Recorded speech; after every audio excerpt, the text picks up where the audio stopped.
Je suis très heureux de vous retrouver sur la nouvelle génération. Bonjour, merci de nous choisir dans cette émission. Comme de la presse, vous savez que le rendez-vous, c'est de lundi à vendredi. Et nous y sommes. Merci pour votre fidélité sans cesse renouvelée. Vous savez, je vous sais déjà très nombreux sur la 93.5 pour suivre cette émission, puisqu'il est 11 heures passé de quelques instants sur la 93.5 et également au-delà de nos fréquences. Vous nous suivez à travers nos radios partenaires. Merci pour cette confiance.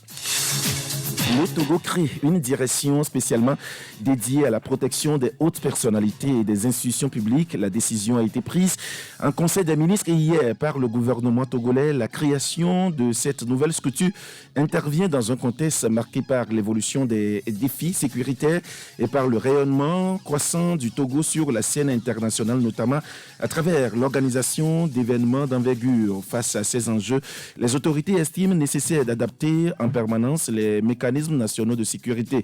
Placés sous un commandement unique, cette direction regroupera des éléments issus de la police nationale du Togo et de la gendarmerie nationale du Togo, bien sûr. Elle aura pour mission principale d'assurer la sécurité des hautes personnalités ainsi que celle des institutions publiques. Le sujet nous intéresse au Club de la Presse.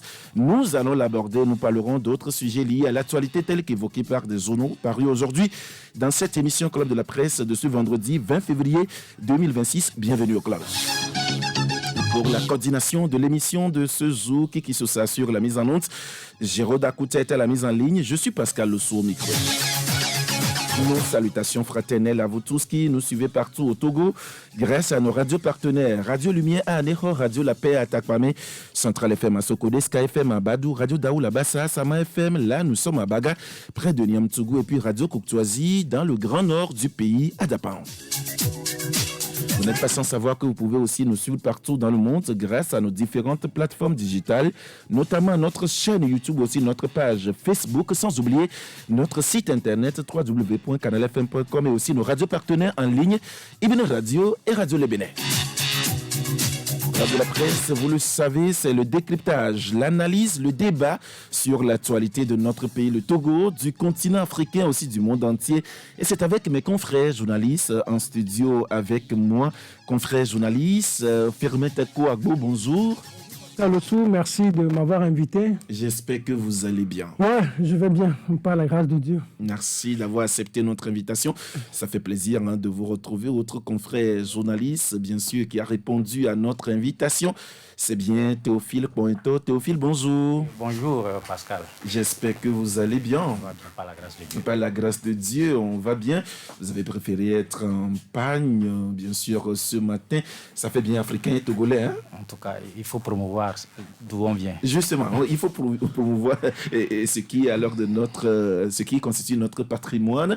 Et voilà, surtout dans cette émission, il est un habitué alors de cette émission. Vous le savez, Gabé Adzaho. Gabé, bonjour. Bonjour Pascal, bonjour au plateau, bonjour aux techniciens, grâce à qui on peut nous écouter de part et d'autre. Et bonjour à tout le peuple togolais. Pas qu'on peut nous écouter, mais on nous écoute déjà. On nous écoute, voilà. Merci d'avoir accepté notre invitation, Gabin. C'est moi. Gabin, je rappelle que vous êtes juriste et vous êtes analyste politique aussi. Merci d'accepter toujours notre invitation, sans oublier que Firmet Kouagbo, il est journaliste et chroniqueur politique, bien sûr. Mon cher ami Théophile Pointo, lui, il est directeur de publication du journal Le Populiste. Merci d'avoir accepté notre invitation. Autre personne, bien sûr, qui a accepté notre invitation, c'est bien Elom d'Almeida. Elom, bonjour. Oui, bonjour Pascal, bonjour aux panélistes, bonjour également à vos auditeurs et bien de choses à tout le monde. J'espère que vous allez bien. Cette 10 jours, j'ai été un peu souffrant. Un peu de palu de rhume, mais je vais mieux, je vais de mieux en mieux.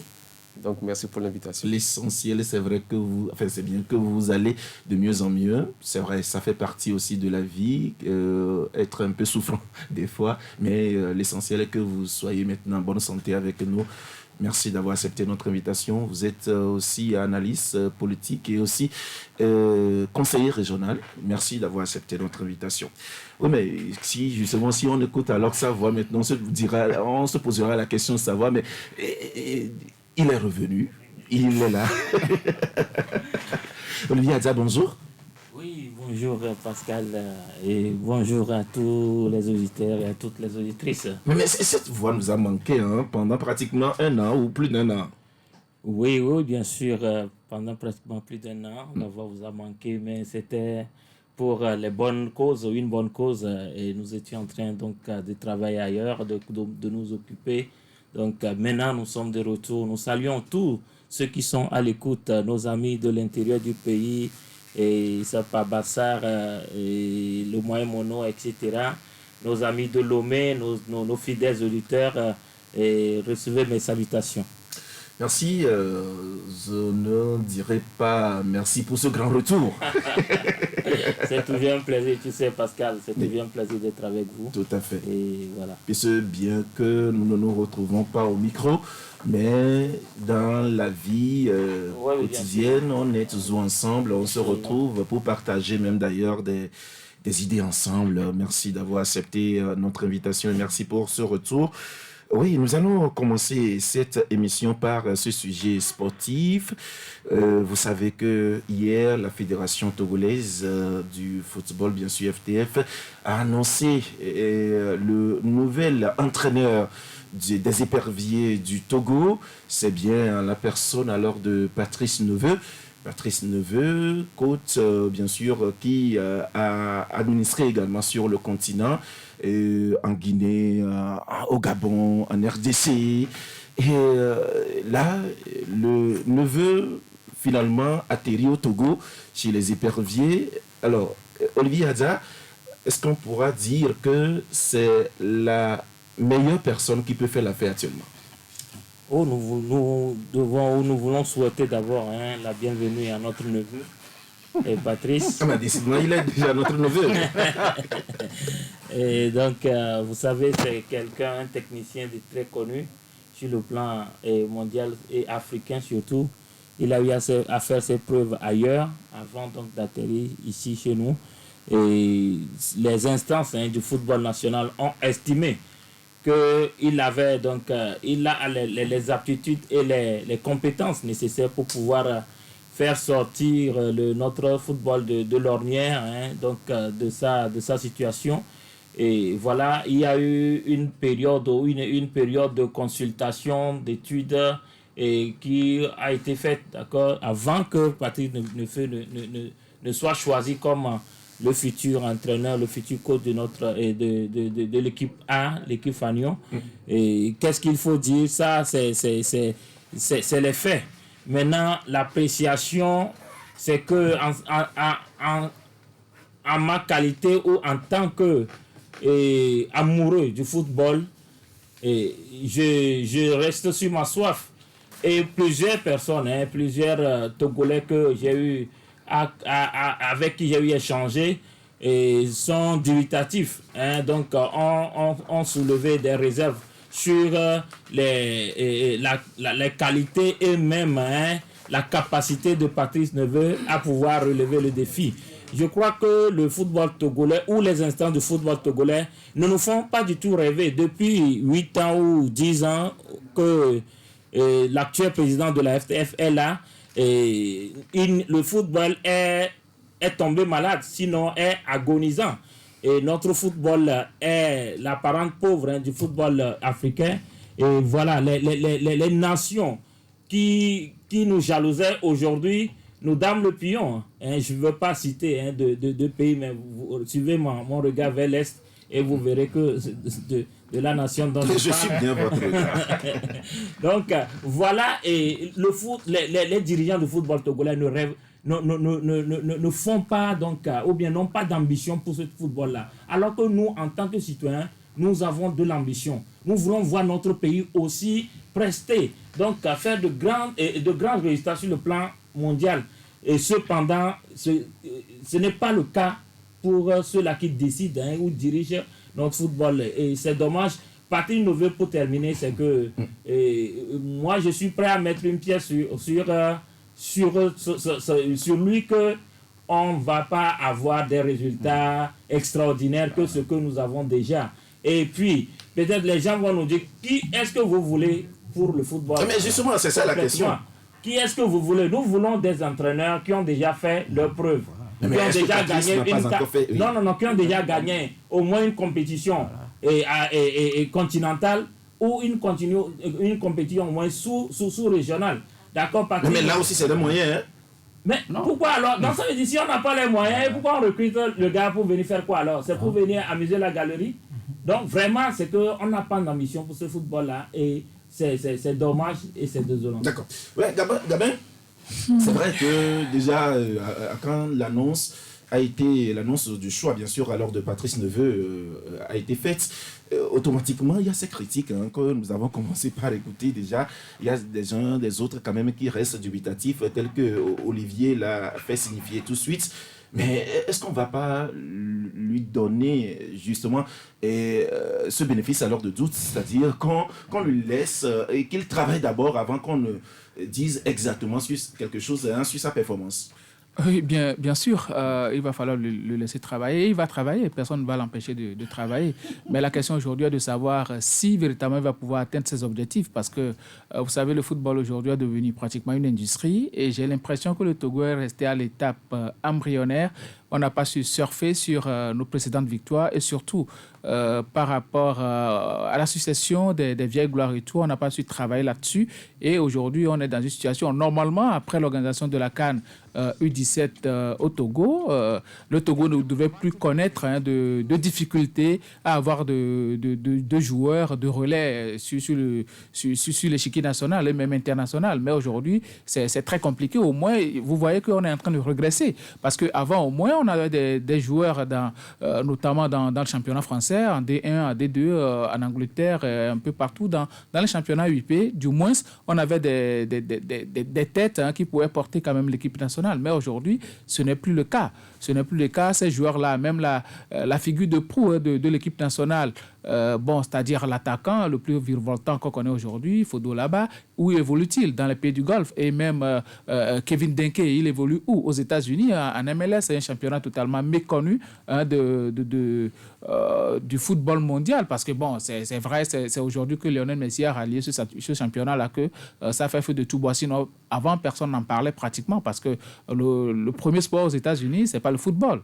Vous voyez un peu. Donc, la situation aujourd'hui, ce n'est pas Patrice Neveu, mais beaucoup plus le football togolais en lui-même. Quelle est la politique footballistique et même sportive qu'on a mis en place? Il faut juste voir le budget et vous voyez directement la différence. Le budget pour le football togolais, vous prenez juste le budget du sport au Bénin, et ça fait pratiquement le quadruple ou bien le quintuple. Vous voyez un peu. Donc, ça montre véritablement l'ambition que nous avons. Patrice Neveu, il va venir, mais il va travailler avec quoi? Il ne s'agit pas de signer un contrat de travail, mais il faut donner les outils, les moyens nécessaires à la personne d'arriver à atteindre ses objectifs. Sinon, le Togo, pour moi, n'a jamais eu de problème d'entraîneur. Vous avez vu le cas de Paulo Duarte, quand il était venu, il produisait du très bon jeu et autres là, mais à la fin, on perdait toujours. Ça veut dire qu'on a un réel problème. Et après Paulo Duarte, Nibombe Daré aussi est arrivé. Il a pu faire un certain nombre de victoires. Mais moi, je n'impute pas la responsabilité forcément aux entraîneurs. On a un problème de base, on a un problème au niveau même de nos joueurs parce que ce sont des joueurs très moyens, pas moyens, très très moyens, et donc qui n'ont même pas d'ambition, des joueurs qui se disent, je m'auto-suffis là où je suis là. C'est le seul que moi je vois émerger. C'est le jeune là qui est aujourd'hui en France à Lorient, Karim Derman. C'est le seul que moi je vois émerger et j'étais peiné de voir les jeunes Ivoiriens dérouler la fois dernière au Maroc et notre pépite, par la faute de ceux-là qui l'entourent, il est resté à la maison. Et vous voyez, à part Karim Derman, qui aussi fait aujourd'hui la fierté des Togolais au niveau du football. C'est un ancien, Romao. C'est lui qui performe le plus. Vous voyez un peu que la situation est un peu compliquée. Donc, il faut revoir le football à la base. Et aussi, on ne peut pas faire un championnat avec 10 millions de subventions pour les clubs. Comment on peut et on nous parle de professionnalisation. Je pense que et le ministère des Sports et le colonel Akbovi et sa fédération doivent véritablement revoir leur contrat. D'accord, merci Gabin. Oui, Firmin. Alors, c'est vrai que d'aucuns le disent que le problème alors du football togolais n'est pas un problème d'entraîneur, mais toutefois, il faudra quand même qu'on ait un entraîneur pour aller dans les grandes compétitions. Aujourd'hui, nous avons un entraîneur sous le nom alors de Patrice Neveu. Mais finalement, est-ce que vous pensez que Patrice Neveu fera l'exploit? Non, je suis sceptique. Je suis sceptique pour deux choses. La première chose, bon, je peux me tromper, hein, le football togolais a été bloqué depuis 2006.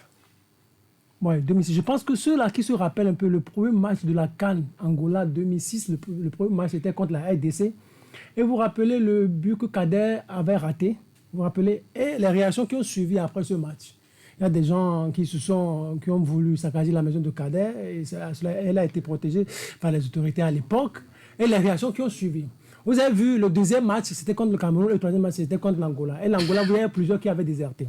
Mais c'est parce que si vous avez suivi encore le match à la Coupe du Monde des Togolais, le premier, avant ça, il y avait un problème de prime. Moi, je me rappelle, il y avait les cadets qui disaient, mais laissons ces histoires de primes, on se concentre pour jouer, et après, on parlera des primes. Et après, le deuxième match, c'était contre la Suisse, et le troisième match, c'était contre la France. Et la France, vous avez vu un peu comment les Togolais ont joué. Qu'est-ce qui s'est passé dans le vestiaire? Et après, on est revenu, et la France avait marqué 2 buts. C'était extraordinaire. Le problème a commencé là. C'était un problème de style. Il y avait à l'époque, les gens parlent de volonté au niveau de ceux qui gèrent la FTF. Moi, je pense que c'est la volonté, c'est à 2 niveaux. Le premier niveau, c'est au niveau des joueurs. À l'époque, il y avait certains joueurs à l'époque qui ne voulaient pas que le pays avance sur le plan sportif. Si ce n'est pas moi, ça doit être le déluge.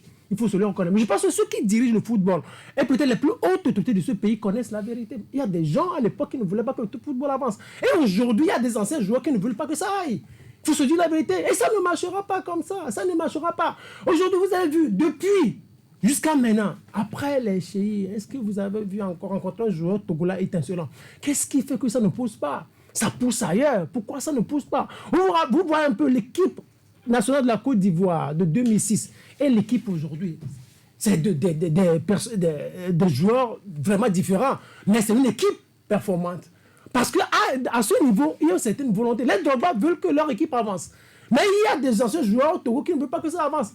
De même, du côté de la fédération, il y a certains peut-être qui ne voudraient pas que ça avance. Peut-être quand ça avance, ce n'est pas leur intérêt qui est servi. Non, le problème est à ce niveau. Le problème n'est pas au niveau de l'entraîneur. Le football, ce n'est pas 90 minutes. Hein. Le football, c'est un certain nombre de choses. Le football, c'est le vestiaire. Le football, c'est une question spirituelle. Le football, c'est une question matérielle. Le football, c'est une question logistique. C'est tout un ensemble qui produit les résultats. Vous imaginez, le football, c'est des lobbies. Donc, du moment où on n'a pas tout ça à rassembler, on peut tout faire, ça ne marchera pas. Moi, je veux que ça aille. Mais le problème, ce n'est pas une question des plus hautes autorités, mais c'est aussi à leur niveau. Mais c'est tout d'abord, allons voir les anciens joueurs-là. Qui sont ceux-là qui veulent que ça avance? D'accord.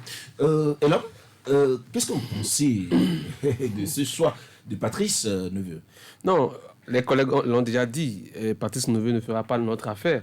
Tout simplement parce que... Alors là, qui fera notre affaire? Oui, j'en viens. Parce que d'abord, son âge, il est déjà passé. Et les entraîneurs... Il est déjà passé. Les entraîneurs qui font des merveilles, c'est les entraîneurs africains. Quand on a vu la CAN passer, les finalistes étaient... La plupart des demi-finalistes étaient des entraîneurs locaux. Eux tous.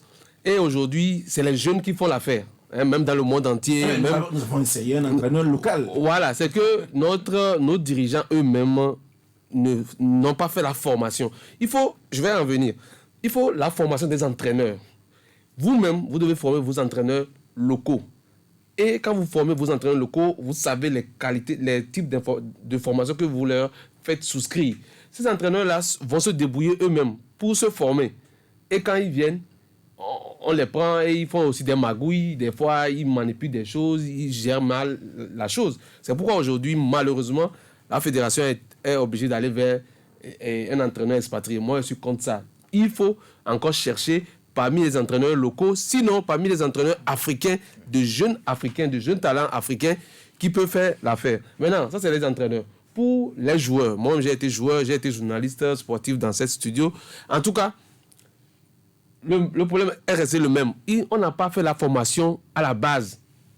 Tous les pays qui réussissent, on se rappelle du Mali, l'épopée du Mali de Seydou Keita et consorts, les Maliens qui ont joué au Real Madrid, à Barça, il faut la formation. Les Ivoiriens, tous ces Ivoiriens-là qui réussissent, il faut la formation. Le Togo ne fait pas la formation et il veut récolter les fruits. Ce ne sera pas possible. Malheureusement, qu'est-ce qu'ils font là? Ils ne font pas la formation. Et maintenant, le championnat. Le championnat ne marche pas et l'échec est durable. Il va falloir que, au final, on change, ces gens-là démissionnent. Parce que il a fait 8 ans, l'équipe actuelle a fait 8 ans avant d'aller faire la pose de la première pierre qu'ils sont en train de construire un centre de formation. Et c'est parti encore pour 4 ans. Donc ils doivent démissionner. Comment se fait-il que Miss Togo arrive à mobiliser plus de fonds que le football, alors que le football est le support roi. Le football est la vitrine dans tous les pays du monde. Miss Togo arrive, avec son équipe de marketing, à mobiliser plus de ressources, plus de fonds que le football togolais. Donc ces gens-là doivent dégager. Alors, on va pas dire dégager quand même. C'est fort quand même. C'est fort, bien sûr. Mais s'ils ont échoué pendant longtemps. On va pas dire. Moi, j'ai voulu être footballeur. Oui, mais il faut savoir utiliser aussi les thèmes. Tout à fait. Oui. Alors, Théophile, et c'est vrai, les uns et les autres l'ont dit que le problème alors du football togolais, ce n'est pas alors le problème d'entraîneur. Oui, mais aujourd'hui, quoi faire concrètement pour que le football togolais puisse aller mieux? Oui, Pascal, nous l'avions dit avant l'arrivée même de Claude Leroy, nous l'avions dit que c'est pas le problème du football togolais, ce n'est pas le coaching. Il faut aller au-delà du coaching et creuser les réels problèmes et poser les bases pour pouvoir régler cela. Et les uns et les autres aujourd'hui ont parlé de moyens. Effectivement, quand on parle du football, ce sont les moyens qu'il faut injecter. Et quand on va au Bénin voisin, voilà, qui entre-temps n'équivalait rien devant nous aujourd'hui, le Bénin nous dame les pions. Et aujourd'hui, quand on parle du football au Togo, pratiquement, ça n'existe plus. Les sports en général, puisque dans d'autres disciplines, ça prend un tout petit peu. Mais quand on prend le volleyball, le volleyball, au moins ça, oui. On connaît l'acteur qui a pris les rênes aujourd'hui. Lui-même, c'est quelqu'un qui aime la chose. Oui. Et il met les moyens, lui aussi, pour pouvoir l'accompagner. Mais aujourd'hui, quand on a d'autres présidents de fédérations qui ne veulent rien faire, qui ne veulent pas accompagner véritablement ce pourquoi ils sont là, je crois qu'on ne peut que sombrer du jour au lendemain. Aujourd'hui, Patrice Neveu, quand on jette un regard sur son parcours, Olivier l'a dit, mon ancien patron l'a dit tout à l'heure, quand on jette un regard sur le parcours de Patrice Neveu, qu'est-ce qu'il a pu gagner? Pratiquement rien. Il n'a rien gagné. Ça voudrait dire qu'on ne veut pas, c'est-à-dire on n'a pas l'ambition d'aller plus loin, puisque entre-temps, les gens allaient à une compétition où on s'est limité dans la tête. On dit que on ne va pas franchir la première étape. On reste, on joue les 3 matchs, on revient. Ça veut dire que tout est mobilisé pour qu'on ne puisse pas évoluer véritablement. Quand ça se passe comme ça fait qu'on n'a pas une véritable politique de développement du football. On a parlé depuis un moment, ça fait des semaines, de la professionnalisation du football. Et pourtant, bien sûr, il y a le président de la Fédération togolaise de football qui nous a annoncé tout récemment la professionnalisation alors du football. Et la professionnalisation, la mise en place de la Ligue professionnelle de football. Aujourd'hui, où en sommes-nous? Est-ce qu'on voit déjà les débuts de cette professionnalisation, de cette Ligue-là? Il n'y a pas grand-chose qui se produit aujourd'hui. Tout se passe, puisqu'on a déjà voté les budgets pour l'année 2026. Aujourd'hui, nous voulons aller à une professionnalisation. Avec quels fonds? Est-ce qu'on avait injecté des fonds pour pouvoir rehausser le niveau du football au Togo? Non. Et qu'est-ce que nous voulons avoir véritablement? Ça voudrait dire que quand on prend Neveu aujourd'hui, ça voudrait dire qu'on ne veut pas on ne veut pas évoluer. On a pris Patrice Neveu juste parce qu'on a besoin d'un entraîneur, qu'il faut qu'il y ait un entraîneur. On continue pas à jouer. Sur le sujet, c'est vrai, le journal Le Canard Indépendant titre, bien sûr, FTF, Patrice Neveu nommé à la tête des éperviers. Autre journal, bien sûr, qui titre, bien sûr, sur cela. Mettons 30 secondes, on le connaît. Oui, 3 secondes. Alors, il y a un autre journal, Le Dialogue, qui titre, bien sûr, épervier. Patrice Neveu prend les commandes du nid. Oui, 30 secondes. Oui, Pascal, vous savez, le football aujourd'hui, comme je l'avais dit, c'est toute une entreprise. C'est une industrie aujourd'hui. Et quand vous investissez, vous revenez avec beaucoup plus de revenus. C'est un peu cela. Mais j'ai l'impression que l'État togolais ne veut pas investir. On est là à lancer des campagnes de professionnalisation et tout, alors qu'on ne met pas le moyen. Premièrement, si on veut faire une professionnalisation, on va le faire avec un stade. Nos stades là, est-ce que vous avez déjà suivi les matchs de football on joue dans le sable. Les gens continuent pas à jouer dans le sable. Oui, même des gazons par endroit et tout ça, c'est sur ce stade-là que les joueurs jouent. Et quand vous prenez notre championnat aujourd'hui, ben, il n'y a que des vieux, excusez-moi, hein, mais des vieux en football, quoi. Des gens qui ont entre 28 ans et puis la trentaine. Ça veut dire que les jeunes qui commencent dans un club, ben, après, ils se retrouvent dans les championnats de Mauritanie et cherchent même les voies et moyens pour aller au Maghreb. D'autres vont au Bénin pour jouer au football. Vous prenez aujourd'hui le Bénin, la subvention directe que l'État accorde à chaque club, c'est 78 millions de francs CFA. Alors qu'au Togo, c'est 10 millions de francs CFA. Le champion au Togo gagne à peine 10 millions. Alors qu'au Bénin, c'est 100 millions sans compter ce que les sponsors apportent. Vous voyez un peu. En Côte d'Ivoire, le club qui gagne souvent les championnats, à cette Mimosa, a un budget de 4 milliards. Quel club togolais est-ce que Asco de Cara a un budget de 4 milliards aujourd'hui? C'est impossible. Donc le minimum là, c'est qu'on donne les moyens pour... Quand vous prenez le Cameroun, le Cameroun, aujourd'hui, le meilleur buteur gagne un jeu tout. Alors qu'au Togo, il gagne la moto. Et la moto, même, c'est un privé qui donne ça. Oui, Gabin, merci. S'il vous plaît, je m'en doutais. Si je savais que si vous donnez 30 secondes, c'est plutôt 30 minutes que vous faites. Alors, on va quitter le sujet, on va s'intéresser à cet autre sujet. Olivier, c'est vrai, le ministre de la Sécurité nous a annoncé dans cette semaine des mesures pour, en ce qui concerne la recrudescence alors des accidents de circulation ces derniers temps. Il y a des mesures, un certain nombre de mesures quand même qui ont été annoncées. Il y a des journaux qui sont revenus là-dessus. Le journal du Togo écrit « Accident de la circulation au Togo ». Et si la solution passait par la conscience et le professionnalisme des usagers? C'est une question que le journal se pose, mais sur la question alors des mesures prises, le journal titre bien sûr « Recrudescence des accidents ». Le ministre Kalis Batossi Madjoulba annonce des mesures draconiennes.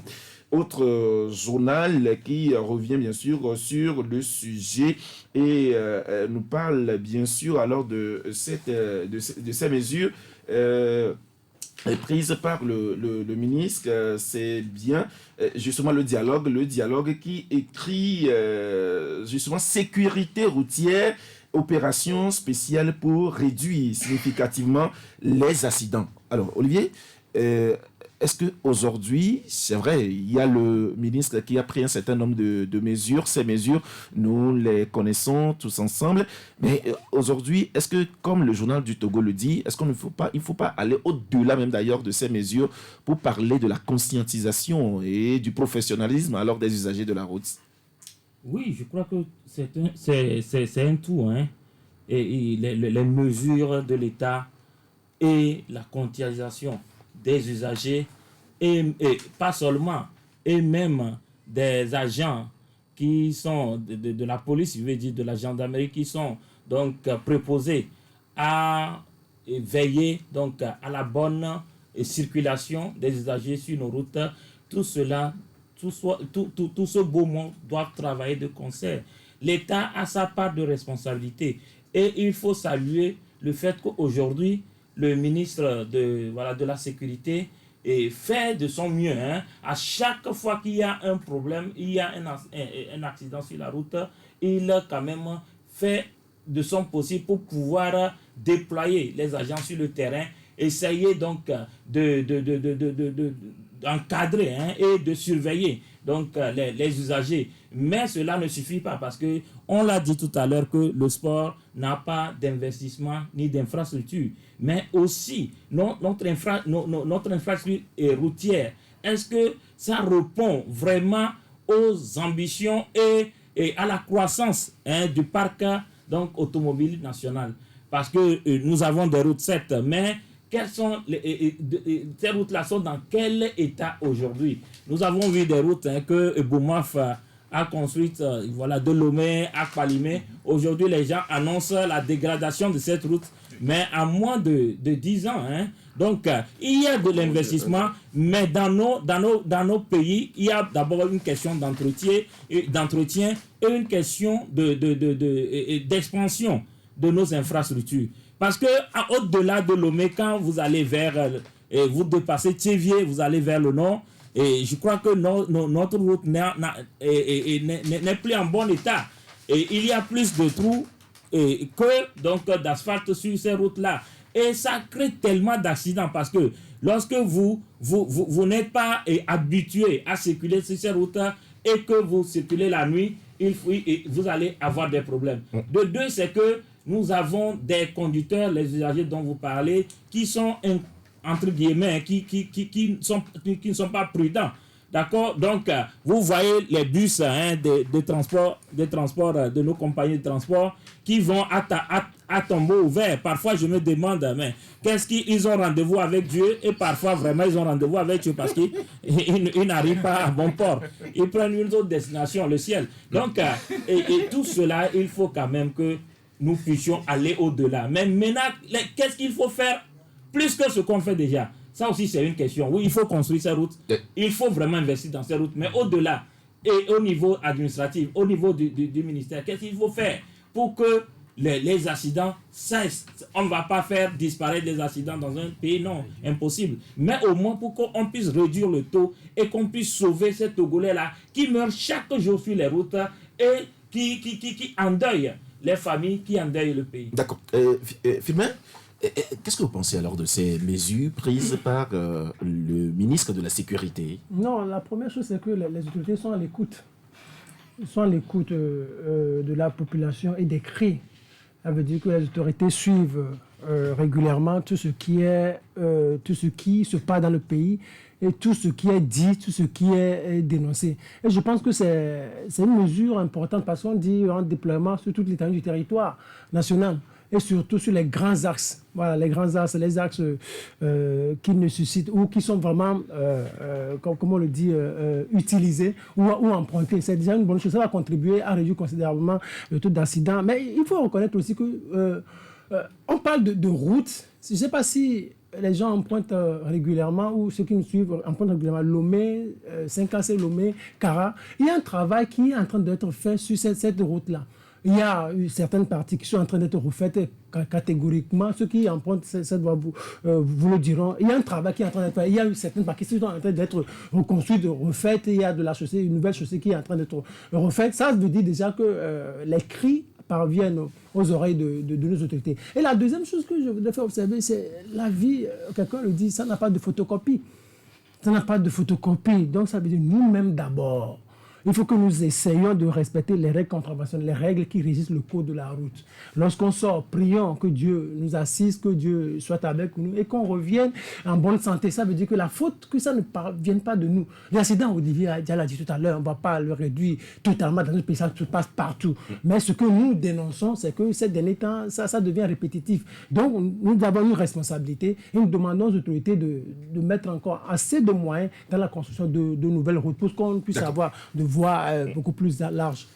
Alors, et là, c'est vrai que l'opération lancée par le ministère de la Sécurité est caractérisée par l'intensification des contrôles de vitesse, la répression rigoureuse des dépassements dangereux, l'élimination immédiate de tout mauvais stationnement et de tout encombrement de la voie publique. En outre, il faut ajouter des contrôles stricts des chargements et de la conformité des transports en commun, la vérification systématique du port du casque et de la ceinture de sécurité et le renforcement des patrouilles de jour comme de nuit. Alors, est-ce que là, on pourra dire que le ministère veut faire le tour de tous les problèmes qui concernent alors les accidents sur nos routes? Oui, c'est des mesures qui sonnent bien, mais c'est des mesures insuffisantes. C'est des mesures, je ne veux pas dire que c'est des mesures communicationnelles, mais c'est des mesures importantes. Et je veux prendre par exemple le cas de la surcharge. Tout le monde sait qu'il y a surcharge. Tout le monde sait. Comment se fait-il que des gens peuvent aller à Lomé Kara surchargés? Tu reviens avec un pied beau, tu reviens avec un pied alourdi, tu reviens avec des problèmes de nerfs. Tout le monde sait ça. Ce n'est pas aujourd'hui qu'on le sait. Maintenant, ils ont parlé des mesures de sécurité. Ça, c'est les mesures conventionnelles. Malheureusement, ceux qui sont sur la route, les policiers, les militaires, les syndicats et aujourd'hui les communes, tous ces gens-là, on a l'impression qu'ils sont là juste pour, autant pour moi, racketter. Ils prennent de l'argent et ils laissent le camion continuer. Ils disent que le camion est surchargé. Ils prennent de l'argent et le camion surchargé continue. Vous voyez, donc, ça veut dire que le problème n'est pas réglé. Ça veut dire que le problème n'est pas réglé. Sur nos routes sont devenues aujourd'hui des ports secs. Il y a des camions qui sont garés un peu partout. pour ceux qui, juste à Déticopé ici, il y a plein de camions qui sont garés. Quels sont les projets qu'on fait pour désengorger les voies là? Maintenant, il faut dédoubler les voies. Il faut véritablement dédoubler les voies. Pour que... Parce que toi, tu peux bien faire. Toi, tu peux aller tranquillement. Mais un kidam qui ne va pas tranquillement peut venir te percuter. Vous comprenez? Donc, il ne faut pas seulement... Les mesures que le ministre a rappelées sont de bonnes mesures. Nous les saluons. Mais il faut que ces agents-là travaillent sincèrement sur le terrain. Donc, il faut dédoubler la voie. Oui. Et aussi, l'éclairage. Il n'y a pas l'éclairage. On nous a vanté beaucoup d'éclairage sur les voies. Mais ceux qui font la voie, moi j'ai un ami, un frère, on se voit pratiquement tous les jours. Il m'a dit, il fait Lomé-Kara tout le temps, il n'y a pas l'éclairage. Et pour finir, il faut au moins un TGV, Lomé 5AC, pour que les gens puissent aller à 5AC en 1 heure, en 2 heures. Il faut un TGV. Et ce TGV-là va compléter l'arsenal logistique du Togo. Le Togo a un aéroport intéressant. Le Togo a un port également compétitif. Le Togo dessert les pays de l'AES. Il faut un TGV et qui va servir Lomé 5AC, c'est bien. D'accord, merci. Voilà, donc il faut penser grand, il faut vraiment des mesures sérieuses. Oui, Gabin, qu'est-ce que vous pensez alors de ces mesures? Bon, ce n'est pas la première fois. Hein. Le général Yak l'avait fait à son temps. Et il y avait même des mesures beaucoup plus rigoureuses que ce qui est dit maintenant par l'actuel ministre Batossi Madjoulba. Vous savez, la situation des transports au Togo, c'est assez compliqué. C'est vrai, il y a des accidents qu'on est en train de relever partout. Depuis 2021 jusqu'à maintenant, on a connu plus de 1800, 1900 morts par accident. Et c'est assez déplorable pour notre pays. Je pense que c'est vrai, les autorités sont en train de prendre les mesures, de prendre les dispositions. C'est vrai que ce sont des citoyens qui se tuent sur la route et tout. Mais à un moment donné, je pense que l'État aussi a sa responsabilité dedans. Et l'homme vient de le dire. L'être humain a cette tendance-là à franchir les interdits. Ce qui est interdit, c'est ce qu'on aime faire. Et donc, si les gens font, comment ils appellent ça, 42, hein, c'est-à-dire 2 passagers devant et puis 4 derrière, et puis en tant que policier, vous les voyez, vous percevez 1000 francs et puis vous les laissez passer, ou bien 500 et 200 et vous les laissez passer, ben, c'est vous qui ne protégez pas bien ces personnes-là. C'est une assistance à personne en danger. Entre-temps, le gouvernement prend des mesures. J'ai l'impression que ce sont des mesures par à coup. On prend des mesures comme ça et puis quelques temps après, on ne dit plus rien. Vous avez vu ces histoires de tests d'alcool. Voilà. Sur nos routes, ça avait servi à un moment donné, ce qui faisait que les gens, quand ils vont peut-être à Kbalimé, à Takpamé, autres les week-ends, en revenant, chacun fait tout pour être sobre, pour ne pas être pris sur la route. Malheureusement, où sont passés ces tests d'alcoolémie, bien quelque chose du genre-là? C'est passé où? D'alcotest, voilà. C'est passé où? C'est perdu ou bien c'est gâté? On nous avait parlé des radars et autres là qu'on avait posés sur les... Est-ce que ces radars-là fonctionnent? Jamais. On n'a jamais vu ces radars-là fonctionner. Ce qui fait que les gens peuvent rouler à tue-tête comme ils le veulent. Donc, à un moment donné, je pense que l'État aussi doit se remettre en cause. Et qui parle d'accident, parle forcément d'hôpital. Vous voyez, la plupart des accidents que moi je vois, il y a certaines personnes qui ne doivent pas mourir de ces causes-là. Hein, tu ne peux pas te casser les pieds et puis mourir d'accident. Au pire des cas, on va t'amputer, mais tu vas sauver quand même ta vie. Malheureusement, ces gens-là meurent parce qu'ils souffrent tellement à un moment donné que la douleur les emporte dans l'au-delà. Quand vous amenez quelqu'un à l'hôpital et qu'il n'y a même pas le minimum pour prendre soin de lui, le temps que la famille vienne, ça pose problème. Le taximan qui apporte la personne, et ça aussi c'est un problème parce que parfois, nos routes sont tellement encombrées que les sapeurs-pompiers, je leur tire d'abord chapeau, n'arrivent pas à trouver des chemins pour aller sur les lieux d'accident le plus tôt possible. Et là encore, il y a un manque de moyens pour les pompiers. Et donc, quand c'est comme ça, il faut former les citoyens à savoir comment manipuler quelqu'un qui est accidenté et à le faire évacuer dans l'hôpital le plus proche. Malheureusement, ce n'est pas comme ça. Et quand on vient dans les hôpitaux, on dit que, docteur Tcholina l'a dit la fois dernière, il n'y a pas de premiers soins parce que les fonds ne sont pas mis à disposition de l'hôpital. C'est ça le problème aujourd'hui. Donc, il y a beaucoup de personnes qui ne devraient pas mourir pour cause d'accident, mais malheureusement, à cause de ce manque de moyens-là, ces personnes-là meurent tout simplement. D'accord. Oui, Théophile, c'est quoi, votre appréciation sur ces mesures prises par le gouvernement? Non, moi, je dis que les mesures sont à saluer, mais ce sont des mesures qui ont été prises plusieurs fois par d'autres ministres aussi qui ont occupé ce poste-là. Aujourd'hui, quand le ministre Badjoulba reprend les mêmes choses. Je crois qu'il faut aller véritablement à la sensibilisation aussi des agents, des forces de l'ordre, parce qu'il y a des gens qui sont là sur la route et qui font passer, donc qui laissent passer certaines choses. Donc ils ferment les yeux et toutes ces choses-là constituent aussi un nid pour ces cas d'accidents qui sont devenus légion depuis un moment. Au-delà de ça, je crois que les routes sont pratiquement aujourd'hui, on n'a plus de route au Togo. Et c'est par abus de langage que certains appellent le pont d'Agoué échangeur. C'est dans la sous-région, le Togo reste ce pays-là qui n'a pas, c'est-à-dire qu'un seul de ces infrastructures-là. Je crois qu'il faut que les autorités pensent véritablement à injecter de l'argent dans la construction des infrastructures routières, parce que la route, ça génère, il faudrait que ce que ça génère puisse retourner pour qu'on puisse retrouver également une certaine fluidité de la circulation, puisque par moment, ce n'est pas seulement les usagers qui sont indélicats, mais il y a aussi les routes, l'état des routes aussi qui provoquent ces accidents. D'accord, on va quitter le sujet, on s'intéresse à cette affaire qui fait justement des polémiques et qui est devenue virale même d'ailleurs. Je veux bien parler de affaire Amemavo, comme le journal Le Dialogue le titre même d'ailleurs ce matin. Vous avez suivi même d'ailleurs notre confrère Roger Amemavo qui a fait un reportage à l'ATCOP et après le reportage, on sait tout ce qui s'en est suivi. Et le journal du Togo titre sur le sujet ce matin: menace visant le journaliste Roger Amemavo, les autorités rassurent l'attachement à la liberté de la presse réaffirmé. C'est par rapport justement à ce communiqué alors du gouvernement sur le sujet.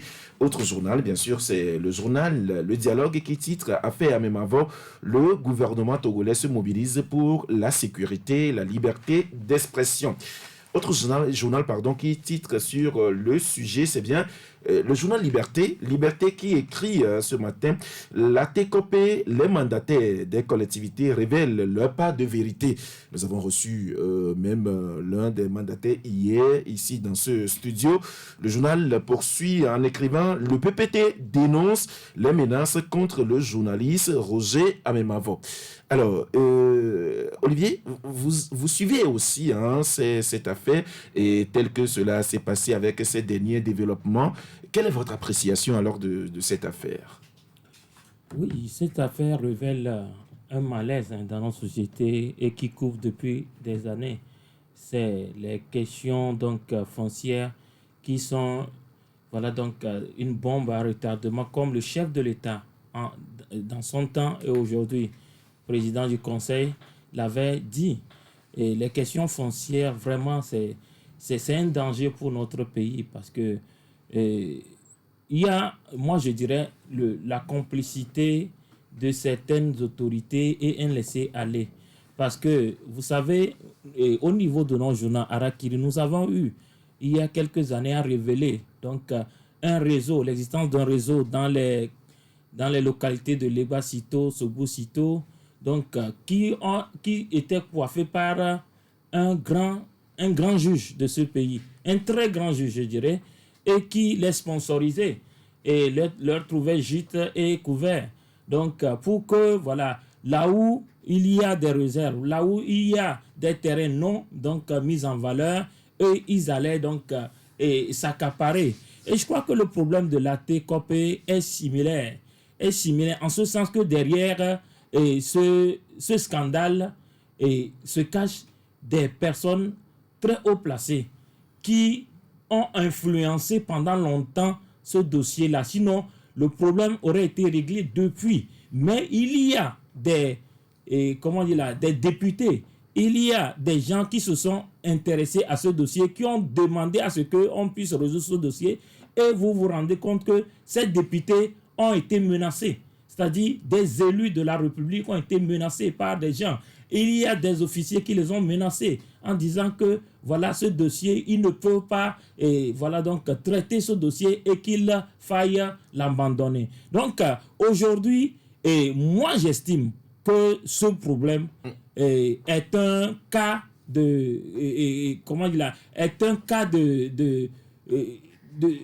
qui révèle un souci important que nous passons notre temps à dénoncer. Un tel cas qui est un cas social qui met en lumière le fait que le faible est brimé par le plus fort. D'accord? Aujourd'hui, j'ai vu les explications des propriétaires terriens et j'ai un peu souri. Je crois que, vous m'excusez le mot, mais je vois derrière ces sorties-là un montage grossier. Un montage grossier en ce sens que le problème était là. Ils étaient là, ils n'ont pas réagi. C'est aujourd'hui lorsqu'on menace, et je crois que ceux qui ont menacé le journaliste font partie de leur rang. Donc, c'est que quand le problème a créé un tollé dans l'opinion, ils se réveillent pour vous voir. Mais ils ont passé leur temps à menacer les pauvres citoyens. Ils ont passé leur temps à les brimer. Parce que toutes les décisions, et je vais en finir là-dessus, toutes les décisions qui ont été prises, de creuser des tranchées, de chasser des gens, je crois que ça n'est pas passé par la justice. À ce que je sache, ce n'est pas la justice qui a pris la décision. Donc, il y a un problème. Et hier, il parlait de la mairie qui le a donné. La mairie n'est pas la justice. La mairie n'est pas la justice. Ce sont des cas que seule la justice connaît. D'accord? Donc, si la mairie a pris des problèmes, et nous avons appris aussi que le maire a envoyé une équipe sur le terrain, l'équipe a été chassée. Ça, on ne le dit pas. Le maire a envoyé une équipe pour... Mais chassé par qui? Chassé par ceux qui ont la force. Ceux qui chassent les autres, ceux qui chassent les citoyens sur le terrain, les ont chassés. Je crois que l'État et tous ceux qui sont en charge de cette affaire doivent vraiment se lever pour éviter que nous allions vers une situation plus déplorable. Eh bien, Gabin, vous connaissez un peu les rouages de la justice, puisque vous êtes juriste et vous maîtrisez un tout petit peu les méandres alors de ces questions de litige foncier. Et même il nous a été rapporté quand même que quand vous prenez les dossiers aujourd'hui à la justice, pratiquement 80% sont consacrés même d'ailleurs au litige foncier. Mais quand on prend le cas de la TCOP aujourd'hui, Olivier l'a dit, finalement, ça révèle même d'ailleurs des cas qui se posent même d'ailleurs dans notre capitale et au-delà de notre capitale. Mais et là, il y a même menace de celui-là qui a révélé la chose au goût du jour. Mais est-ce que ce n'est pas grave ça? C'est gravissime. Nous sommes dans une situation assez grave que j'ai l'impression que même le communiqué du gouvernement est très léger par rapport à ce qui se passe. Parce que quand de telles situations se produisent, il faut prendre toutes les mesures parce que là, c'est grave aussi pour le gouvernement. Quelqu'un peut se réveiller du jour au lendemain et puis dire que non, j'ai acheté pratiquement toute la présidence. Vous voyez un peu. Oui, puisqu'il y a des gens qui se voient super puissants dans le pays, à qui on ne peut rien faire et qui se prévalent de l'appartenance peut-être à un parti politique et tout ça pour commettre des bêtises. Et vous voyez un peu que les gens peuvent se permettre d'aller sur un terrain, creuser des tranchées et puis mettre des barbelés, alors que les populations sont là. Vous voyez un peu. Hier, dans son explication, il parlait de canalisation plutôt, et que les barbelés placés, c'est pour la protection. Excusez-moi, mais c'est un peu farfelu ce genre d'explication, parce que moi, je l'ai écouté, je l'ai suivi ici sur vos antennes, et moi, j'étais tombé des nues qu'ils donnent ce genre d'explication, comme quoi, ils ont creusé des tranchées, une canalisation et tout ça. Ça, ce sont des tranchées. Ça, ce ne sont pas des canalisations. Tranchées pour protéger quelque chose. Donc, à un moment donné, je pense que le gouvernement doit prendre les taureaux par les cornes. Et moi, je suis surpris que jusque-là, pour les menaces qui sont adressées aux journalistes, le procureur ne s'est pas auto-saisi de cette affaire-là. C'est assez grave, c'est un citoyen qui est menacé. Et un citoyen menacé, ce n'est pas n'importe qui. Là. C'est un journaliste qui a fait son travail et c'est pratiquement toute la corporation des journalistes qui est menacée. Parce que durant toute la semaine, j'ai vu que certains confrères sont allés sur le terrain pour faire des enquêtes concernant le sujet-là. Et eux aussi, s'ils sont menacés. Vous voyez un peu. Donc, on n'est pas dans une chienlit où les plus forts vont triompher des autres. Non. On est dans une république et à un moment donné, je pense qu'il faut prendre pratiquement le taureau par les cornes. Ces problèmes de foncier-là, c'est la justice aussi qui est complice. les juges et autres, là, ils sont complices. Je ne mâcherai pas, mais moi le disant. Ils sont complices de ces personnes-là, qui sont des personnes véreuses, qui à un moment donné ne pensent qu'à leur intérêt, quitte à même faire chasser des gens de leur habitation, parce qu'ils se disent que non, certains n'ont même pas le titre foncier et autres là. Parce que déjà, quelqu'un qui travaille dur, qui gagne peut-être 50 000 francs par mois, qui serre la ceinture pour acheter un terrain et même essaie de construire un logis là-dessus, vous pensez que cette personne-là peut arriver du jour au lendemain à trouver de l'argent pour faire un titre foncier? Il faut du temps encore pour cette personne. Et à un moment donné, je pense que le gouvernement doit prendre les taureaux par les cornes et essayer d'élucider cette affaire de fond en comble. Parce que ce n'est pas la première affaire foncière d'envergure au Togo. Ça fait déjà plusieurs. Et ça existe. Et c'est une bombe à retardement. Justement, beaucoup existent sur le terrain des cas de litige foncier. Oui, Fimin, quelle est votre appréciation alors sur justement ce fait? Non, mon appréciation, c'est deux sujets. Ça veut dire la menace et le foncier. Oui, tout à fait, le foncier. Bon, par rapport à la menace, je pense que notre confrère est devenu le chouchou du gouvernement. Parce que pour moi, c'est la première fois que je vois le gouvernement réagir promptement comme ça lorsque un journaliste évoque des cas de menace. Il est devenu chouchou, ça veut dire qu'il doit se sentir maintenant beaucoup plus protégé.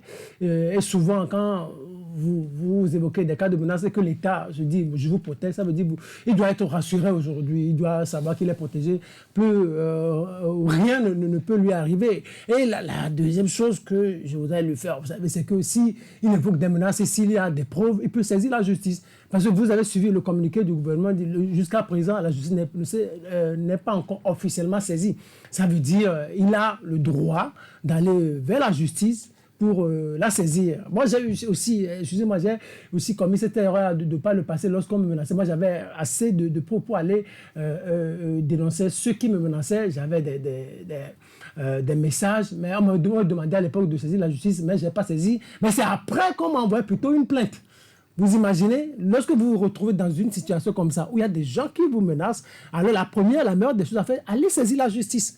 Et la justice suit son cours normal. Parce qu'après, des gens que vous prétendez menacer aujourd'hui, ils peuvent aussi se préparer d'un certain nombre de points, vous dire, monsieur, alors, voilà, allons devant la justice. Et là, ça va être beaucoup plus compliqué. Lorsqu'on vous appelle, on porte plainte contre vous à la justice, là, c'est beaucoup plus lourd pour vous. Alors que si c'est vous qui saisissez, c'est aussi autre chose. Et ça devient léger.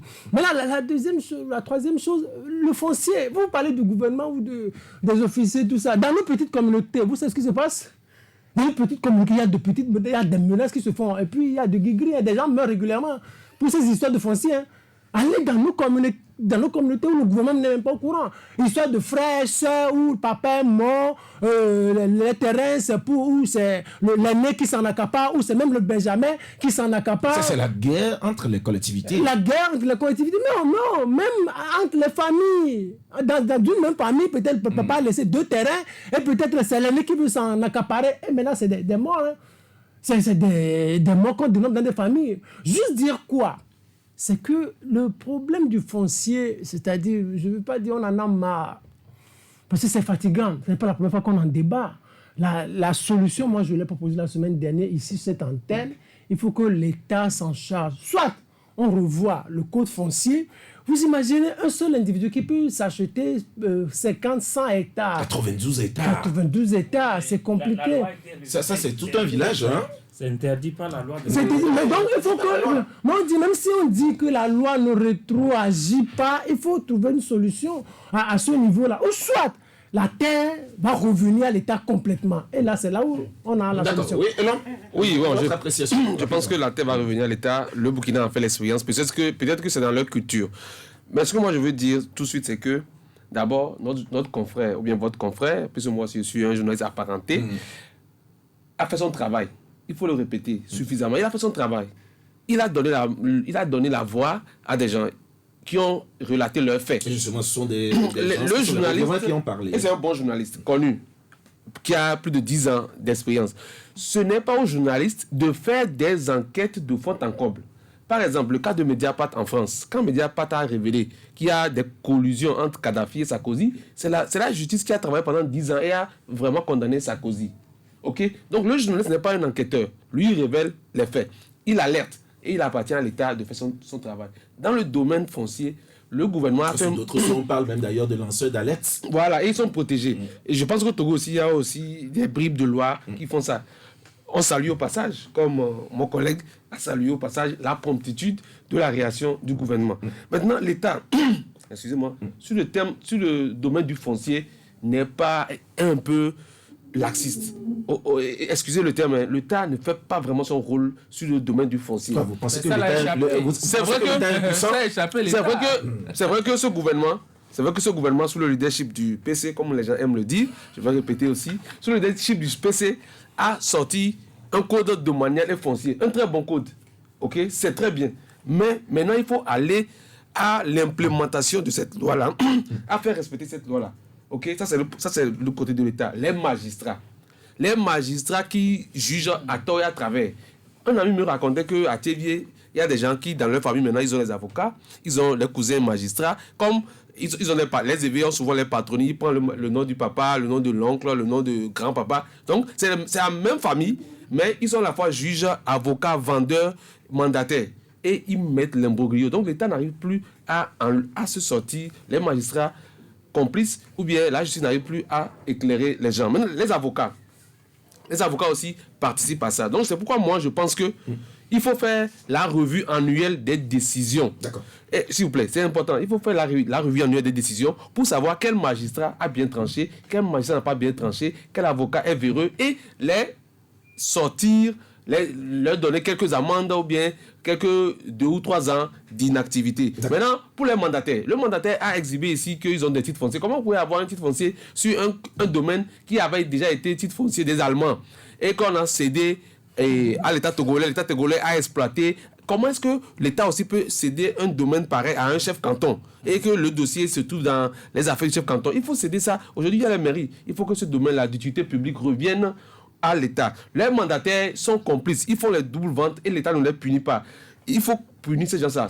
C'est pourquoi, pour finir, si cette affaire, pour finir en une phrase, si cette affaire a connu ce tollé-là, c'est parce que les populations ne savent plus à quel sens se vouer quand il s'agit de terrain. D'accord. C'est pourquoi ça a créé autant de tollé. Les gens vont jusqu'à... Merci, Elom. Merci. Oui. Théophile, allez-y. Votre appréciation dessus. Moi, ce que je peux dire rapidement, c'est oui. que quand vous allez sur les problèmes liés au foncier, assez souvent, certains juges ou magistrats, on leur promet quelques lopins de terre et puis on ferme les yeux sur les réalités du terrain. Et on tranche, même si ce n'est pas ce qu'il faut trancher véritablement. Maintenant, au-delà de ce problème lié au foncier, c'est par rapport au confrère qui a été menacé. Vous vous rappelez qu'il y a de cela une semaine, un confrère journaliste sportif, Guelay Inoussa, de Sémassi a pondu une décision pour sanctionner un journaliste disant qu'il n'a pas respecté les règles de sa profession. Je me demande, on est sur quelle terre là? Je me suis posé la question. Et il sanctionne le journaliste à partir à compter de ce jour-là de ne plus intervenir sur des sujets portant sur Sémassi de Sokolo. Sémassi est devenu la hack. Non, je me pose la question de savoir si Sémassi est devenu la hack pour pouvoir sanctionner, alors que nous savons très bien que dans l'exercice de la profession d'un journaliste, s'il a fauté, c'est la hack qui règle cela. Et un président de club qui prend une décision et qui sanctionne un journaliste de ne plus parler de son club jusqu'à nouvel ordre. On est sur quelle terre? Donc je me suis posé la question de savoir. Donc la question de la liberté d'expression et de la liberté de travail liée aux journalistes, la profession du journalisme, je crois qu'il faut véritablement que l'État assiste à l'effectivité. D'accord, merci. Finalement, je voudrais qu'on termine avec ce sujet qui a fait également le chou gras des médias dans la semaine. C'est cette crise au sein de l'UNATROT. L'UNATROT, c'est l'Union nationale des transporteurs routiers du Togo. Et c'est vrai, il y a un groupe alors de transporteurs, c'est-à-dire le groupe Progrès, qui a fait une conférence de presse dans la semaine et a dénoncé un certain nombre de choses au niveau alors du bureau national, et on parlait alors de non-application alors des accords et aussi les bureaux qui doivent être renouvelés dans les préfectures qui ne sont pas renouvelés. Nous avons contacté justement le bureau pour en savoir plus Et le bureau nous a rassuré quand même que non, il n'y a aucune crise et que le bilan, il y a même d'ailleurs un bilan qui est toujours présenté à chaque fois qu'il y a un problème. Alors, vous, comment vous appréciez tout cela, Firmin? Non, bon, il faut dire que ça fait déjà 3 ans que je suis cette affaire-là. Donc, finalement, vous connaissez quelque chose alors de cette affaire? Non, juste un peu, en deux secondes. Je connais un peu, où je suis un peu la crise depuis plus de 2 ans. Et j'ai eu à contacter les deux parties. Tout récemment, même, lorsque cette situation a encore ressurgi, j'ai contacté les bureaux et autres. Bon, on m'a dit qu'effectivement, il n'y a pas de crise au sein de Unatrot. Il n'y a aucune crise, les instances fonctionnent normalement, les camions bossent normalement, il n'y a aucune crise. Bon, les frondeurs, bon, ils sont toujours dans leur esprit de contestation. Ils sont dans leur rôle. Comme un parti au pouvoir, ils sont en opposition. Donc, ceux qui sont dans le bureau vont toujours les subir jusqu'à la fin de leur mandat. Sinon, tout se passe bien dans cette structure. Mais le problème aussi, c'est peut-être, moi je me dis peut-être qu'il y a peut-être une histoire d'envie aussi vis-à-vis de la tête. Vous savez que le président de la Fraude, il est devenu député. Il y aura certains au niveau des frondeurs qui ne supporteraient pas. Ils ne supporteraient pas. Sinon, de façon pratique et technique, le président de l'UNATROT et toute l'organisation travaillent bien. Vous allez à l'UNATROT, tout fonctionne normalement. Il n'y a aucune crise. D'accord. Mais Gabin, c'est vrai que déjà, avec l'ancien bureau qui a été conduit même d'ailleurs par Aklesor Ama, et voilà. Et ces frondeurs étaient toujours là. Et ils ont toujours critiqué. Avec ce nouveau bureau, on est là et on critique toujours. Mais est-ce que finalement, comment vous appréciez cela? Ouais, finalement, il dit qu'il n'y a pas de crise. Mais déjà qu'il y a des frondeurs, ça veut dire que bon, il y a crise. Il y a quelque chose qui ne va pas. Et d'ailleurs, quand vous prenez l'UNATROT même, comment est son fonctionnement? Est-ce que le secteur là même, est-ce que le secteur vit bien? Parce qu'il faut voir si les camions et autres, là, les transporteurs, les conditions de vie et de travail des chauffeurs et tout, ben est-ce que véritablement, est-ce que le secteur là se porte bien aujourd'hui? C'est des questions qu'il faut se poser. Et j'ai l'impression qu'au Togo, à chaque moment que quelqu'un est nommé à un poste donné, bon, il fait tout pour s'y accrocher. Bon, voilà, quoi, c'est ce qui se passe au sommet. Il n'a pas nommé, c'est une élection. Et lui, voilà. On avait vu la même chose au niveau des transitaires où quelqu'un avait soudoyé entre-temps certaines personnes qui l'avaient voté et puis il était resté là maintenant pour quitter. C'est devenu un problème et c'est pratiquement la même chose. Dès que quelqu'un occupe un poste donné, il s'accroche et fait tout pour être là. Comment on peut travailler ad vitam aeternam sans renouveler même les bureaux? Non, le mandat n'est pas Le mandat n'est pas fini. Il ne s'accroche pas. Oui, non, mais on connaît tout ça. On connaît tout ça. Ce que ces frondeurs-là sont en train de dire. Je suis parti à l'information. Oui. C'est vrai qu'il y a un nouveau bureau qui est en cours actuellement. Et ce nouveau bureau n'a fait que 3 ans pour le moment. Oui. C'est 5 ans. Donc, ça lui reste encore 2 ans à passer, quoi. Oui, mais écoutez, rien ne dit même que vous devez finir votre mandat forcément. Rien ne le dit. Vous pouvez faire 1 an. Oui. Ben, si vous faites des malversations et puis vous prenez des décisions unilatérales et tout, qui ne profitent pas réellement aux transporteurs, vous dites que non, ces gens-là, ils vont vous applaudir et puis accepter que vous restez là. Non, mais après tout, 2 ans, c'est beaucoup. Après tout, 2 ans, c'est beaucoup. Il y a un cadre juridique. Je pense que ce sont des lanceurs d'alerte qui attirent quand même l'attention. Merci, Gabin. On va donner la parole à nos auditeurs. Je sais que c'est sûr. Ils s'impatientent à rentrer en ligne. 90, 86, 35, 35, 91, 36, 63, 75, les 2 numéros sur lesquels ils peuvent réagir. Mais bien avant, nous faisons un clin d'œil à nos annonceurs. 93.5 Canal FM. Du 24 au 28 février 2026, rendez-vous à Lomé pour la 13e édition du YAS FIMO 228, la semaine de la haute couture au Togo. Un thème, naître et renaître, 2 jours de masterclass, 3 jours de défilé, la semaine des amoureux de la mode.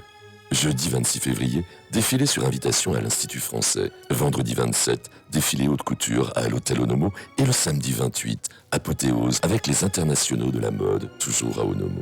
Infoline 00228 70 08 70 70 www.fimo228.com. Du 24 au 28 février 2026, YAS FIMO 228, The Place to Be. Vous avez du talent? Nous avons le YAS FIMO 228. Vous nous écoutez en ce moment? C'est grâce au soleil. Oui, Canal FM fonctionne désormais à l'énergie solaire grâce à une installation signée Timef. Plus de coupures, plus de silence à l'antenne, même quand le courant part. On reste connecté, alimenté et écolo.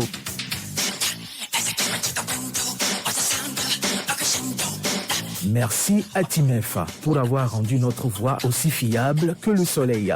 Timef à Adido Gomé, un seul numéro, 90 08 04 20.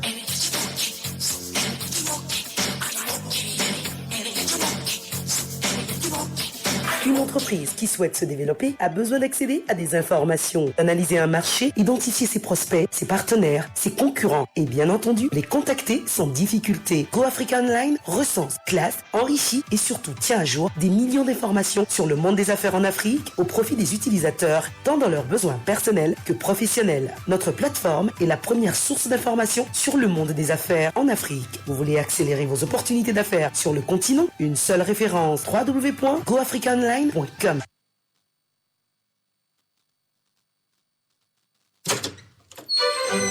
Haut de gamme de Canal Boutique, votre magasin de prêt-à-porter où vous trouverez tout article vestimentaire homme. Pour le renouvellement de votre garde-robe, pour votre mariage ou autre cérémonie, vous trouverez ce qu'il vous faut à haut de gamme de Canal Boutique.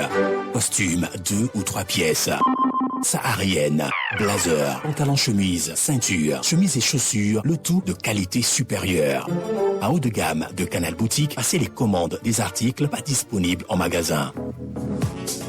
Vous aimez du beau? Alors faites-y un tour. À Canal Boutique, vous y trouverez de la qualité. Canal Boutique, boulevard du 13 janvier, en face du feu tricolore et du terrain nu de la Lolato. Contact 90 77 97 07. Canal FM.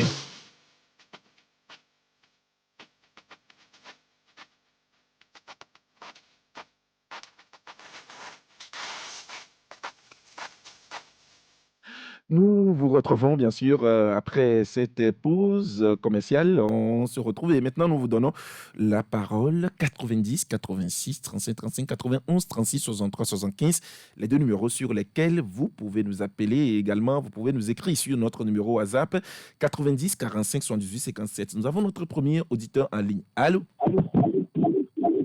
Pascal, bonjour. Bonjour Évangéliste Senghor, j'espère que vous allez bien. Je salue tout le plateau. Le plateau aussi vous salue. Bon, Pascal, vraiment, nous devons prier, demander à Dieu de venir à notre secours. Bon, vous voyez, quand le pays est malade, je le réitère encore, quand une république est malade, voici ce qui engendre, ce qui amène les accidents. Vous savez, Pascal, je peux te voir dans une voiture, mais tu n'es pas dans la voiture. Vous voyez des gens sur la moto, mais ils ne sont pas sur la moto parce que les idées sont ailleurs. Ils vont te tuer avant qu'ils ne savent qu'il va tuer une personne. Parce que ça ne va pas. Bon, voilà maintenant le problème du journaliste de votre collègue. Au lieu quand même d'applaudir, au lieu que le PC et son collègue et tout son gouvernement applaudissent ce monsieur qui a fait un bon travail. Maintenant, on retourne maintenant, il faut le chasser. Mais c'est ce qui a fait qu'au moment où aujourd'hui, Fedela était parti. Si mon frère Fedela était à Lomé, il y a certaines choses qu'il ne doit pas dire. Quelqu'un qui dit la vérité, quelqu'un qui est un journaliste d'investigation. Tous les pays vont quand même s'accrocher à ces journalistes. Maintenant, il peut les chasser. D'accord, merci. Il peut les tuer. Merci Évangéliste Senghor pour votre intervention 90 86 35 35. Allô? Allô? Bonjour. Bonjour, M. Pascal. C'est M. Mawena. Oui, M. Pascal, comment vous allez? Ça va, par la grâce. J'espère que vous allez bien aussi. Oh, moi aussi, je me porte bien. D'accord, allez. Je salue le plateau. Le plateau aussi vous salue. Ok. M. Pascal, moi, je ne comprends pas. On dit la tête ne va pas et vous voulez que la queue, et ça va. Si on prend un domaine, quel domaine évolue, quel domaine on va dire que ça va. Le sport, et vous demandez même le sport là, ça rapporte quoi au pays? Ce qu'on dépense dans ce secteur, et le secteur comme ça, si on dépense ça dans le domaine social, dans le secteur de santé, moi je pense que ce serait plus mieux, on serait plus à l'aise. C'est ce qu'on dépense dans ce secteur, et voilà. Et puis, on n'a même pas de route pour le championnat. Tantôt, assistant des joueurs, tout cela même. Vous voulez que ça marche, M. Pascal. C'est le pays entier qui est malade. C'est nos dirigeants, M. Pascal. Si je vous raconte l'histoire de c'était pas passage pour rien, quoi. C'est le pays même, M. Pascal. Bonne émission. Merci à vous, M. Mahona, pour votre intervention. 90, 86, 35, 35, 91, 36, 63, 75. Allô? Bonjour, Madame Essie. Bonjour. J'espère que vous allez bien. Mais bon. D'accord, allez-y. Je fais un coucou à Sass, à Roger, de toute la polémique pour rien du tout et tout. Bon, le football, moi, ça m'énerve et ça n'existe pas dans une dictature. Il n'y a rien qui existe, en fait, dans une dictature aussi surannée que la nôtre. Il n'y a rien qui existe. Et puis, bon, maintenant, on veut encore militariser à outrance pour les accidents, les machins, tout ça, là. Et tu sais, il faut qu'ils arrêtent. Il faut qu'ils arrêtent. Il y a ces accidents parce qu'il n'y a pas de route. On n'a pas de route dans la capitale déjà pour parler des kilomètres, tout ça, là. Ils n'ont rien fait, ils ne veulent pas décrocher. Et puis, il faut le stress. On a trop de soucis sur les routes. Et c'est ça qui provoque les accidents. L'essence qu'on devait acheter à 250 francs le litre, par exemple, ils nous le vendent cher. Les gens sont obligés de surcharger les voitures pour s'en sortir, tout ça là. Non, il faut arrêter. Il faut qu'ils démissionnent. Ce régime doit partir. Merci, Madame Essie. 90, 86, 35, 35, 91, 36, 63, 75. Les deux numéros sur lesquels vous pouvez nous appeler. Allô? Oui. Bonjour. Oui, bonjour, Pelé. Comment vous allez? Très bien. D'accord, allez-y. Le sport, c'est tout simplement le football. Quelqu'un parlait tout à l'heure. Quel secteur qui va bien au Togo? C'est-à-dire, la question que moi je veux dire, quel secteur pour le PCM? Là, il faut qu'il s'attelle à ça. Il faut qu'on s'approche de ça. Le sport, économie, infrastructure, tout est bafoué au Togo. Le Togo de Sénégal Solito. Il faut voir la vision de Sénégal Solito. 2 ans, 9 mois seulement, c'est que ce monsieur a engagé pour le Togo. Oui, Pelé. Oui. Parlons des sujets du jour, puisque vous nous avez suivis. Parlons des sujets du jour. Si je parle des sujets, ce que je dis par rapport au cas de Sénégal Solito et à l'export, c'est pas la vie. Il y a de l'économie. Et quand vous, je ne sais pas quel secteur on va prendre maintenant pour qu'on en parle de ça. Parce que ça là, c'est bon, il faut qu'on finalise ça. D'accord. Qu'est-ce qu'on va finaliser au Togo maintenant? Qu'est-ce qu'on veut prendre au Togo? Quand parlons du sport, quand vous parlez du sport, on dit qu'on change l'entraîneur. Moi, j'ai 1000 fois dit, parce que je ne voulais pas m'intervenir encore pour les problèmes du sport. Parce que si on parle du sport au Togo, on parle du football, et on parle du Niger, du Bénin, c'est le Togo, avec 4 équipements à une canne. Le Togo ne s'est pas présenté pendant 4 fois ceci. Mais ce n'est pas le Togo. Ce n'est pas possible. Le Togo, nous avons des joueurs. Il n'y a pas le football. Le régime perpétuel n'aime pas le football. Il n'aime pas le sport. C'est ça qu'il a dit. D'accord, merci au Pelé pour votre intervention. 90, 86, 35, 35. Allô? Allô? Bonjour. Bonjour. Monsieur Maouto. C'est Monsieur Maouto. Je salue le plateau. Le plateau vous salue. Par rapport à la sortie du monsieur le ministre pour réduire les accidents sur la route, moi je vois qu'il y a un aspect que le ministre n'a pas évoqué. Il a interdit les raquettes sur nos routes là. Les raquettes, il y a dans fond sur notre route là. Il a interdit. Le péage, même le cabinet très cher, même la pauvreté, même que si on pouvait imposer aux Togolais, là c'est un truc de la vie. C'est là qu'il y a même tous les accidents, non? C'est là qu'il y a même tous les accidents. D'abord, même, ce sont les partis qui négocient même avec les chauffeurs pour réduire le tarif. Le chauffeur est obligé d'accepter ça. Pourquoi ça sera dans notre pays, man? Oh, c'est difficile, quoi. pouvez penser, même le gouvernement, lorsque nous n'avons pas la justice dans son pays, bonjour les dégâts. Bonne émission. Merci à vous pour votre intervention. Bonjour Pascal, c'est Modeste, je salue le plateau. Est-ce que Germain Poli est là? Oui, Modeste, Germain va très bien, Germain est là. Germain était même en studio avec nous le vendredi dernier.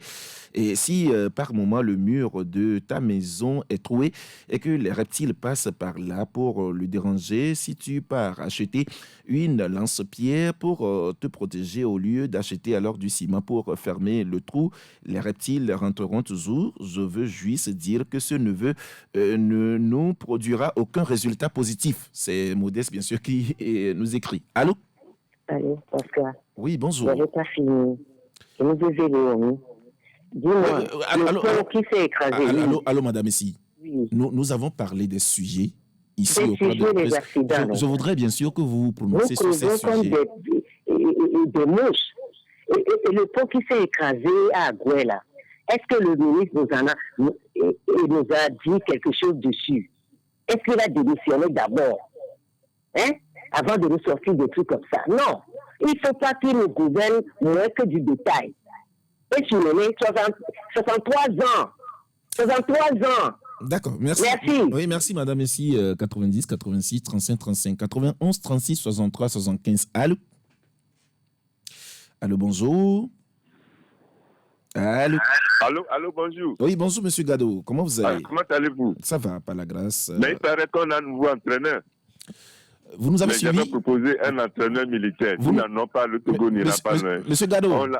Allô, monsieur Gado. Allô, oui? Vous nous avez suivi? Oui, non, mais je viens de vous capter. Mais comme on a parlé de l'entraîneur, bien sûr, moi, je disais que bon, il faut un entraîneur militaire. Comme ça, on peut aller loin. Parce qu'on a un ministre militaire et fédération militaire. Il faut un entraîneur militaire. Merci, bonne journée.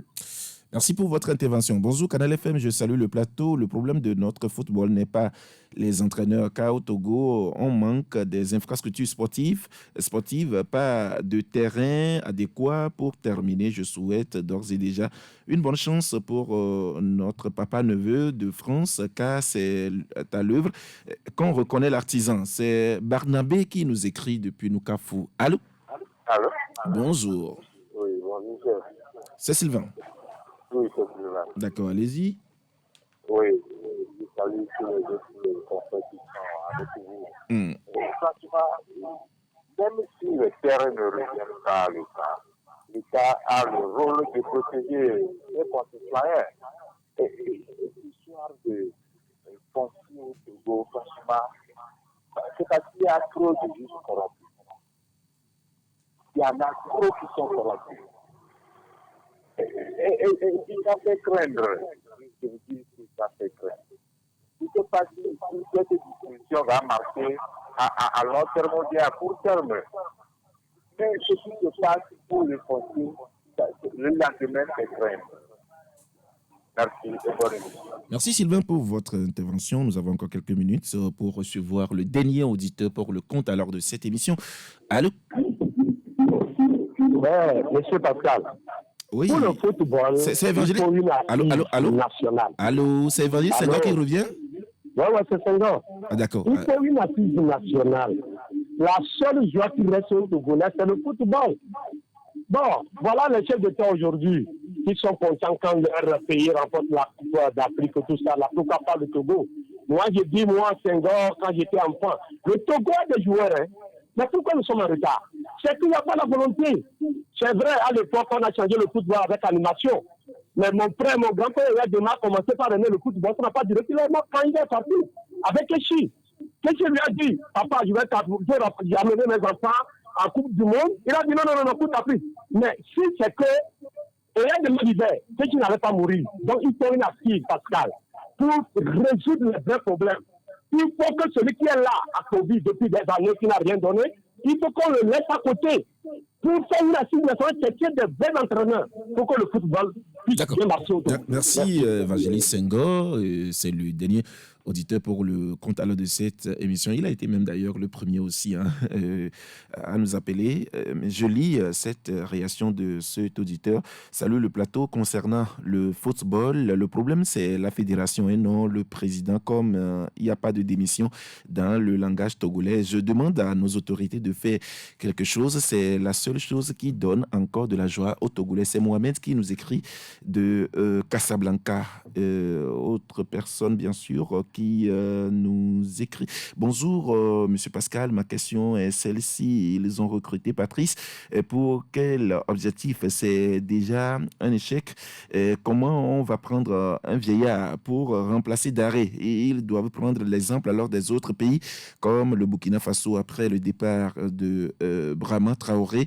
Il y a 82 candidats pour sa succession.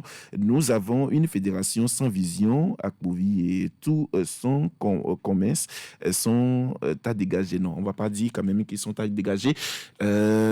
Oui.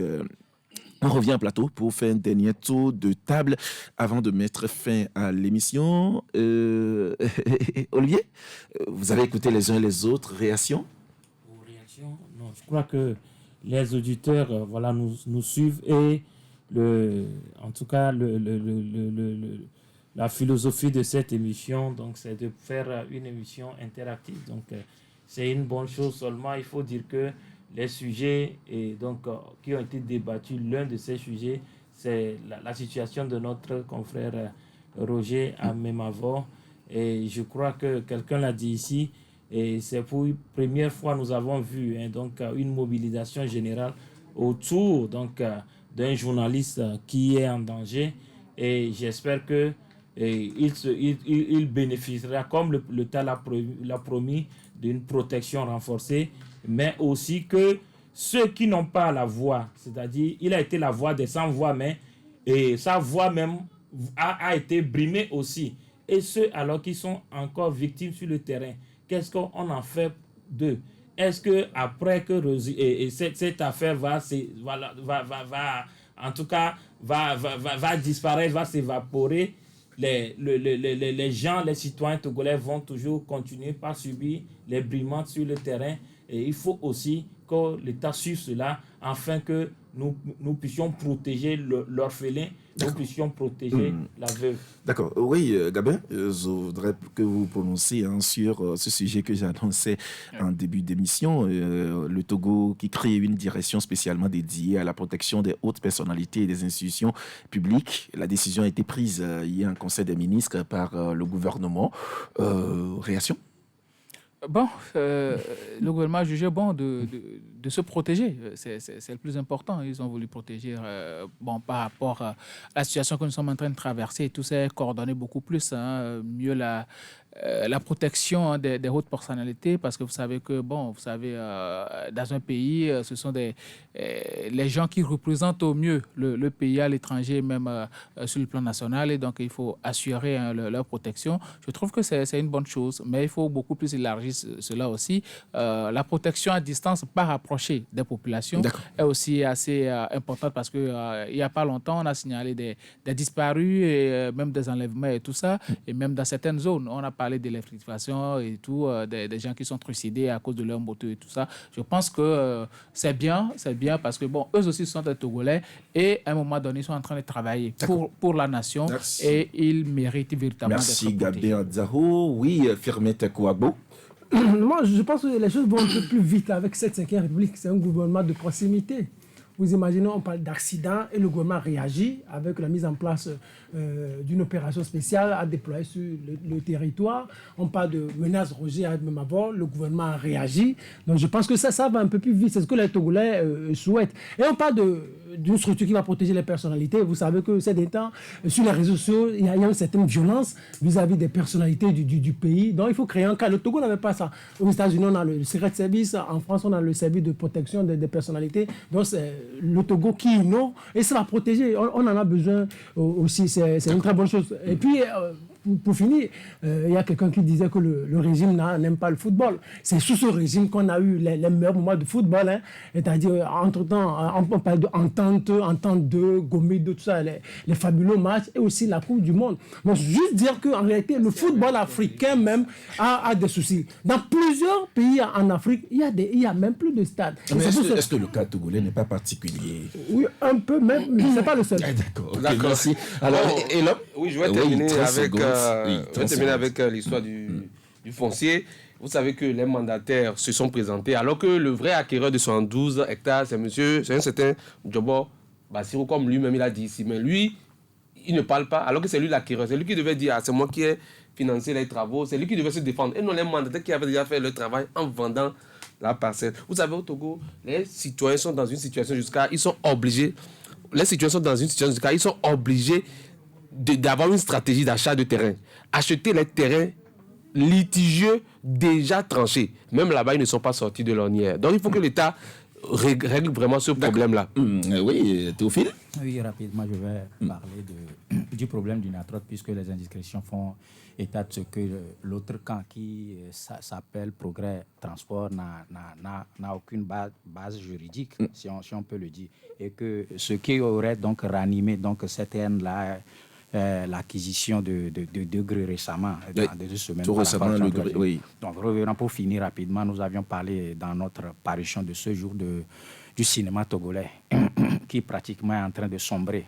Il n'y a plus de salles de cinéma, c'est-à-dire le 7e art n'a plus une vie au Togo. On a fermé les salles Olympia, que ce soit à Kakaveli ou à Tokon ici, tout est fermé, on n'a plus de salle de spectacle en cinéma. Je crois que l'État doit véritablement penser à cela, doter le pays de véritables salles de cinéma. Dans la sous-région, le Togo est relégué au dernier plan. On va revenir bien sûr sur le sujet. Voilà. Merci beaucoup, ce confrère Olivier Adja. Merci d'être passé alors dans cette émission. Gabi Adjaro, merci d'être passé aussi dans cette émission.